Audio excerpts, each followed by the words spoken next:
sommes maintenant avec M. James Antoine Larivière, qui est ici pour nous parler du relais pour la vie, mais plus particulièrement pour du relais pour la vie des sommets. M. Larivière, aujourd'hui, Oui, bonjour, ça va très bien et vous? très bien, merci beaucoup. C'est un merveilleux événement qui est annuel, qui se déroule depuis combien d'années maintenant? Oui, donc le Relais pour la vie, c'est un événement national qui a plusieurs sites partout au pays, qui a lieu depuis 1999. C'est organisé par la Société canadienne du cancer. Et puis Mhm. pour cette année, pour cette édition, c'est la deuxième édition qui est de retour à Sainte-Adèle depuis la pandémie. Donc c'est un relais très plus régional, la nouvelle formule, donc qui englobe un peu plus toute la région de la MRC, des pays d'en haut, donc tout au nord de Sainte-Adèle dans les Laurentides. Relais pour la vie. Donc, ça amasse des fonds pour la recherche contre le cancer, pour les soins contre le cancer. Les fonds ramassés vont où exactement? Mhm, exactement. Et tous les fonds reviennent à la Société canadienne du cancer, qui, ben, cet organisme-là, bien sûr, on a plusieurs grands volets, là, je dirais quatre axes principaux. On parle de la défense de l'intérêt public, on parle de la prévention, de la promotion des saines habitudes de vie, des programmes de soutien pour les gens qui ont reçu un diagnostic de cancer, notre ligne d'écoute, notre Mhm. ligne J'arrête pour la cessation du tabac, une communauté en ligne, parlonscancer.ca, des maisons d'hébergement aussi pour les gens qui ont besoin d'un lieu vraiment pour se recueillir après leur traitement, durant leur traitement, et un programme de prothèse mammaire et capillaire aussi. Il y a beaucoup, beaucoup d'initiatives que la société fait, mais la mission principale, c'est de venir en aide aux gens qui sont touchés par le cancer partout au pays, et vraiment peu importe le type de cancer. Vous avez mentionné défense de l'intérêt public. Mhm. Pouvez-vous Oui, m'expliquer un petit peu en quoi ça consiste? Parce que oui, en comme l'intérêt effet. Eh bien, on public a une au niveau du cancer semble assez clair, puis on a-tu vraiment besoin de le défendre? Je veux dire, ça semble assez non, évident, là. c'est une très bonne question, en effet. Bien, l'équipe de la défense de l'intérêt public, eux, leur mission, c'est de faire la promotion des saines habitudes de vie dans nos différentes instances gouvernementales. Donc, vraiment travailler en collaboration avec les différents gouvernements pour qu'on ait une société qui est plus saine, qui est en meilleure santé. Toutes les études démontrent qu'une société qui est plus saine, qui est en meilleure santé, on parle de plein de différents volets. C'est sûr, moi, en ce moment, je vous parle comme bénévole du relais pour la vie des sommets, mais bien sûr, tous les détails là, pour les différentes équipes, vous allez sur cancer.ca et toutes les actions, tous les succès des différentes équipes, ils sont montrés. Donc, toutes ces très belles causes-là, toutes ces initiatives nécessaires et essentielles pour lutter contre le cancer, tout ça, c'est encouragé par ce qui se passe lors du relais pour la vie. Parlez-nous un petit peu plus particulièrement de l'événement lui-même, donc de l'organisation, de ce qui en découle, de ce qu'il faut faire pour s'impliquer. Mhm, exactement. Donc, le relais pour la vie, c'est le 10 juin prochain. Et l'événement aura lieu de 16 heures à 23 heures. C'est à la place des citoyens à Sainte-Adèle. Bien sûr, c'est un événement qui est ouvert à tous et, comme tu as si bien dit, c'est une collecte de fonds. Donc, l'objectif principal, c'est de faire une collecte de sous et les participants sont invités à faire un tour de piste. Donc, ce n'est pas une course, c'est important de noter.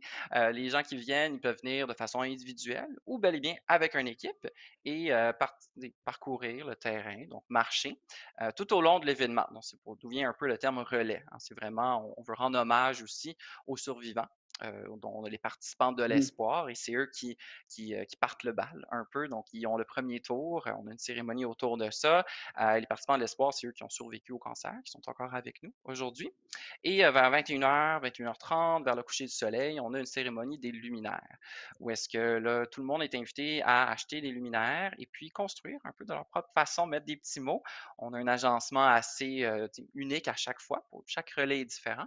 Et puis, lors de ce moment, bien, on rend hommage. On a souvent des discours, des témoignages de survivants ou des proches qui ont vécu la perte d'un proche qui nous a quittés dû à un cancer. Bien sûr, toute la soirée, c'est faite avec de l'animation. On a des artistes locaux, assez connus aussi, qui viennent souvent. Là, ça dépend des relais, mais c'est sûr que nous, on est fiers de notre programmation cette année. On a des bons artistes et bien sûr un maître de cérémonie qui nous accompagne tout au long.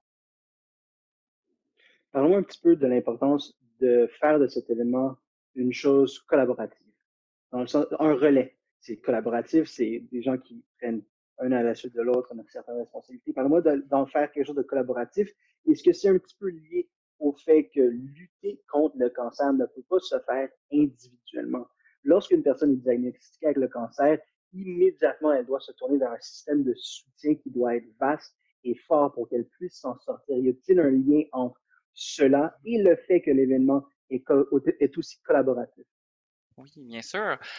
Moi, je dirais dans notre vision des choses, surtout en tant que bénévole lorsqu'on s'engage dans les comités, et tu sais, ça, c'est sûr qu'on a toute une vision très communautaire de la cause. Et ce qu'on veut vraiment, c'est rassembler les différentes communautés du pays ensemble pour discuter, bien sûr, de l'espoir. Tu sais, on veut se recueillir pour avoir du progrès dans la recherche, dans les programmes de soutien, pour faire en sorte que les gens vivent plus longtemps, vivent en meilleure santé. Donc oui, il y a cet aspect qui est Mhm, très communautaire, en effet. Et on veut toujours avoir plus de gens qui s'impliquent. Là, on a des organisations qui s'impliquent avec nous, qui viennent un peu faire l'animation gratuitement. On va avoir du Zumba qui va être donné en même temps, un programme de luminothérapie. Donc, c'est vraiment la porte est grande ouverte à tous les différents acteurs de la communauté pour venir s'engager pour la cause. Et c'est une cause qui touche tout le monde de façon directe ou indirecte. Les plus récentes mhm, statistiques démontrent que 2 Canadiens sur 5 vont recevoir un diagnostic de cancer dans leur vie. Bien qu'il y a beaucoup de progrès dans la recherche, c'est ça, c'est les oui, statistiques qui c'est démontrent ça que je voulais aujourd'hui. aborder. Mhm. Mhm. C'est ça que je voulais aborder un peu, c'est la notion du cancer. Pas que recevoir un diagnostic de cancer, ce n'est pas une nouvelle aussi, entre guillemets, grave que ce l'était il y a 15, 20, 25 ans, lorsque les traitements n'étaient pas aussi développés. Ça ne change cependant rien au fait que recevoir le diagnostic de cancer, ça change la vie d'une Mhm. personne. Ça sera toujours comme ça, puisque les étapes allant de l'avant sont toutes difficiles, que ce soit la chimio, la radiothérapie, tous les traitements sont difficiles à recevoir. Et bien que les taux de réussite avec ces traitements augmentent continuellement, c'est difficile. Et donc, parlons un petit peu, peut-être plus précisément, du système de soutien qui est nécessaire et ce que Mhm. vous faites avec les fonds ramassés pour venir en soutien à ce système de soutien-là. Oui, oui, c'est sûr. La première grande chose que la société fait, c'est la ligne d'écoute. Donc, c'est une ligne d'écoute qui est fiable avec de l'information qui a été vérifiée par nos chercheurs, par l'organisme de la Société canadienne du cancer. Donc, souvent, lorsqu'on reçoit un diagnostic, on peut être un peu perdu. On ne sait pas vraiment où se diriger, quelle sorte de traitement qui est disponible, traitement public, traitement privé, etc. Tous les Mhm. différents tests en même temps. Donc, la ligne d'écoute, ben, elle est là pour ça. C'est vraiment l'outil principal de la société qui est disponible pour tout le monde. Vraiment, peu importe où tu es au pays et peu importe quel type de cancer. Deuxièmement, ben, il y a nos maisons d'hébergement, où est-ce que lorsqu'on est en traitement, on a souvent besoin d'un lieu qui est adapté à notre réalité. Lorsqu'on est en peu importe le type de traitement, des fois on peut être plus sensible, on ne sait vraiment pas, là, ça peut varier.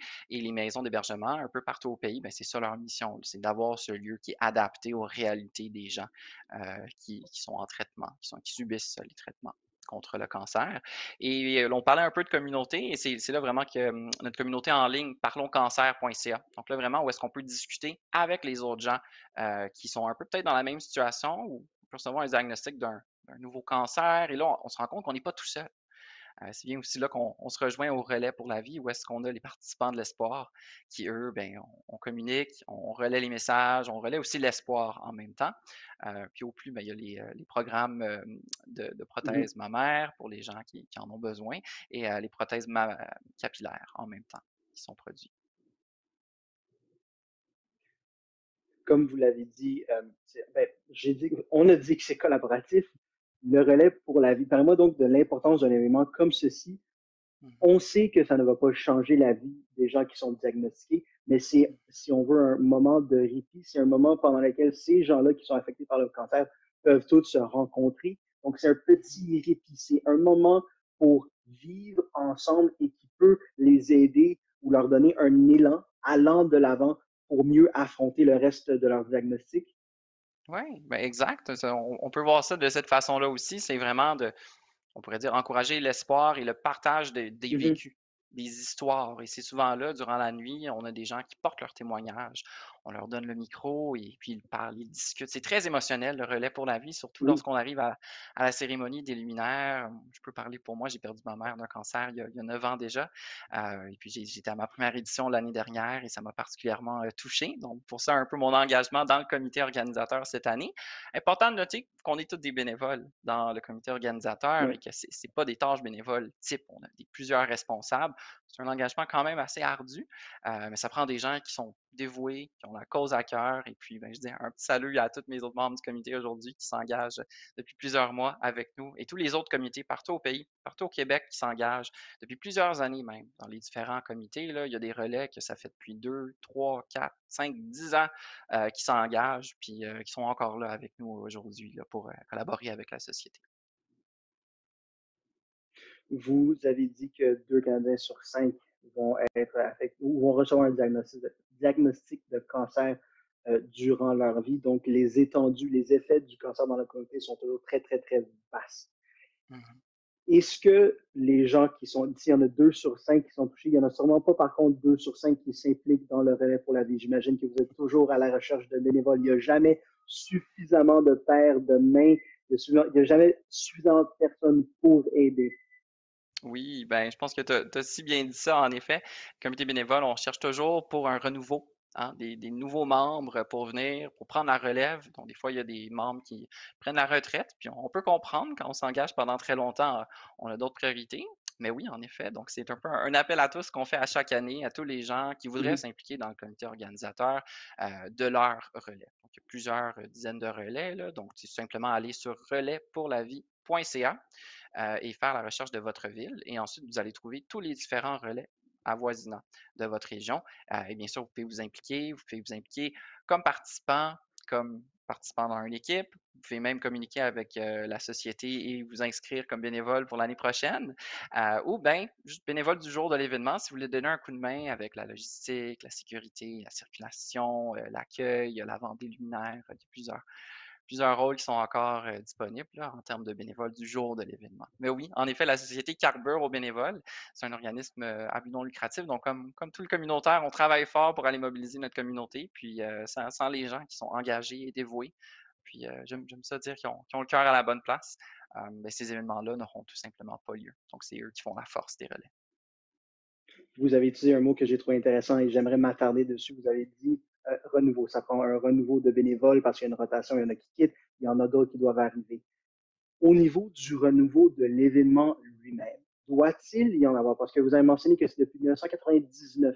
Est-ce que la formule est toujours bonne ou est-ce qu'il faut, année en année, ajouter des petites choses, diversifier avec des trucs différents, pas pour que les gens ne perdent, pas pour ne pas perdre l'attention des gens, mais pour garder ça excitant et garder l'événement relevant ou important ou euh, dans la tête des gens.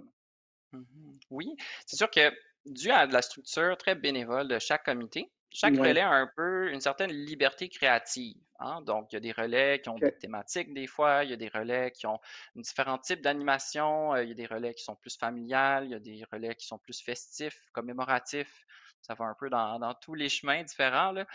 Mais c'est le comité bénévole qui crée un peu la couleur du relais.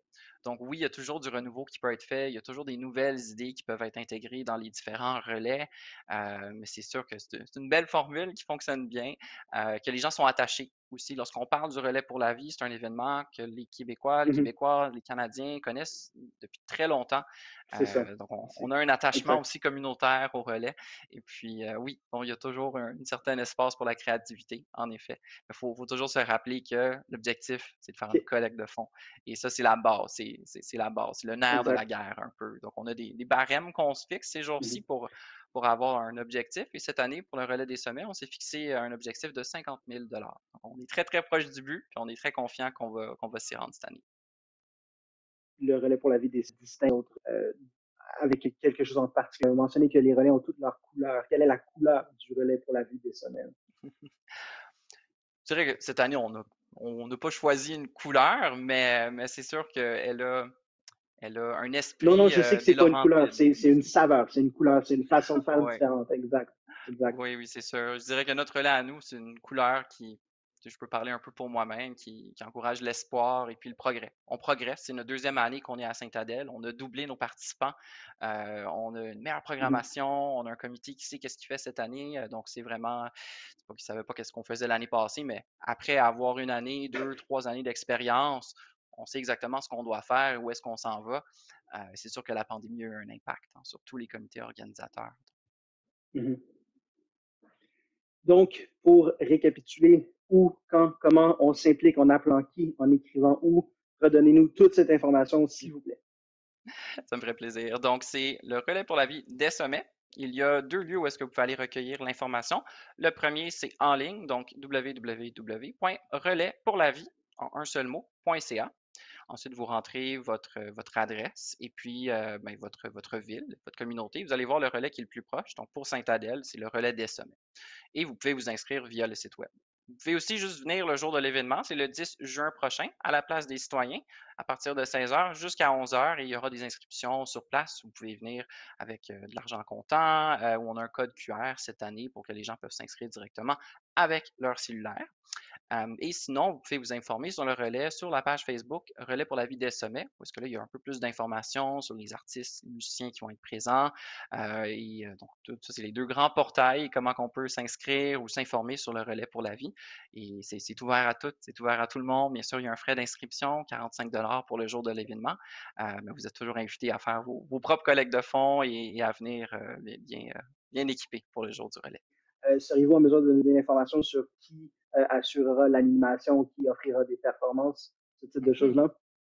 Oui, en effet. Donc, on a un maître de cérémonie qui s'appelle Martin Bouchard.